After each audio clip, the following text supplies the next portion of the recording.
Чимала частина землі в Україні замінована через бойові дії. І це не враховуючи боєприпасів, які залишилися після 2 світових воєн.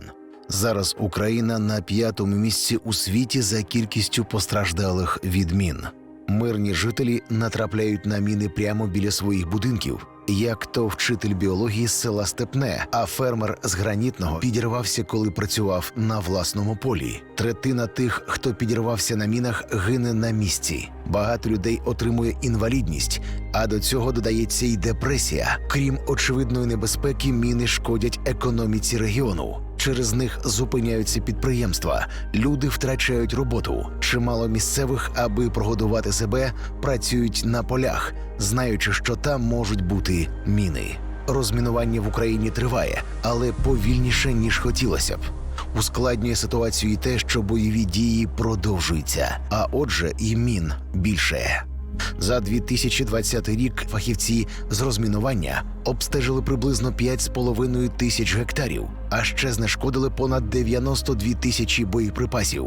З них майже половина всього лише на Сході. У розмінуванні допомагають і неурядові організації. Крім того, вони навчають саперів, захищають їхні права на державному рівні та розробляють необхідні стандарти. 5-й рік поспіль Україні допомагають міжнародні організації.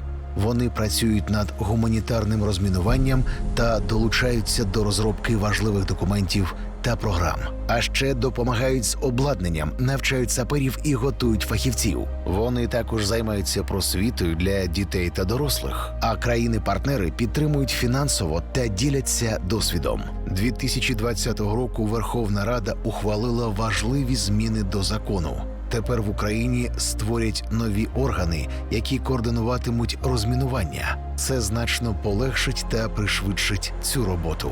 Щоби налагодити процеси, державі знадобиться час. Мешканці прифронтових територій можуть вберегти себе та рідних, дотримуючись певних правил. У жодному разі не заходьте на територію, яка позначена знаками мінної небезпеки. Якщо ви у незнайомому місці, запитайте місцевих, де безпечно пройти або проїхати. Не ходіть після того, як стемніє. Якщо ви на машині, тримайтеся головних доріг, якими користуються місцеві. Обов'язково майте при собі аптечку для першої домедичної допомоги. Там повинні бути стерильні перев'язувальні пакети, бинти, джгут. Необхідні аптечки носять з собою військові. Якщо ви на небезпечній території, зупиніться і не рухайтеся. Якщо знайшли небезпечний предмет, у жодному разі не чіпайте його. Зателефонуйте 101. Якщо ви натрапили на протипіхотну міну, зупиніться, не рухайтеся і чекайте на допомогу.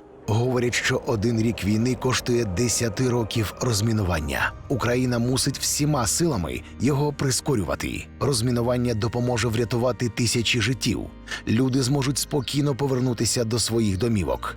Території знову стануть безпечними, а це дозволить відновити інфраструктуру і транспортне сполучення. А ще дасть змогу працювати на полях без страху. Люди знову матимуть чим годувати сім'ї. Чим більше люди дотримуються правил безпеки, тим більше життів вдасться вберегти. Бережіть себе та рідних.